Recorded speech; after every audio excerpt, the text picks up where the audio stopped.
ஹைட்ரோசல்ஃபிங்ஸ்னால் என்னன்னு பார்த்தீங்கன்னா, அதாவது நம்ம ஃபெலோப்பியன் டியூப்பில் தண்ணி கோர்த்து அதனால் டியூப் வீக்காக அடையிறது பேர் தான் ஹைட்ரோசல்ஃபிங்ஸ் சொல்லுவோம். இதுக்கான ரீசன் பார்த்தீங்கன்னா, மோஸ்ட் காமனாக இன்ஃபெக்ஷனால் வரது தான். நம்ம இந்தியன் சினாரியோனால டிபினால் வரலாம். நம்பர் 2 எண்டோமெட்ரியோசிஸ்னு ஒரு கண்டிஷன் இருக்குது, அதனால் வரலாம். நம்பர் 3 ஏதாவது இதுக்கு முன்னாடி பெல்விக் சர்ஜரிஸ் பண்ணியிருக்காங்கன்னா அதோட ஒட்டுதல் தன்மையினால் வரலாம்.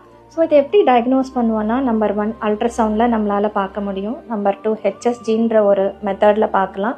நம்பர் 3 லேப்ரோஸ்கோப்பி தான் டெஃபினட்டிவ் டயக்னோசிஸ் டு சி ஹைட்ரோசல்ஃபிங்ஸ் இருக்கா இல்லையா. ட்ரீட்மெண்ட் பார்த்தீங்கன்னா, மெடிக்கல் ட்ரீட்மெண்ட் பெருசாக இதுக்கு ஹெல்ப் ஆகாது. ஸோ இன்ஃபெக்ஷனுக்காக ஆன்டிபயோட்டிக் போடணும். நம்பர் 2 டெஃபினட்டிவ் ட்ரீட்மெண்ட் என்னன்னா சர்ஜிக்கல் ட்ரீட்மெண்ட் தான். அதாவது சால்பிங்எக்டமி, டியூப் எடுக்கிறது தான் இதோட ட்ரீட்மெண்ட். நம்பர் 2 டியூபல் கிளிப்பிங் அப்படின்னா என்னன்னா, இப்போ ஒரு ஐவிஎஃப் பண்ணிட்டோம், ஃபெயிலியர் ஆகுது. செகண்ட் டைம் நம்ம அட்டம் பண்ணுறதுக்கு முன்னாடி இந்த யூட்ரஸ்க்கும் டியூபுக்கும் உள்ள கனெக்ஷனை நம்ம கட் பண்ணுற பேர் தான் டியூபல் கிளிப்பிங். இதுதான் ஹைட்ரோசல்ஃபிங்ஸ் பற்றின ஃபேக்ட்ஸ்.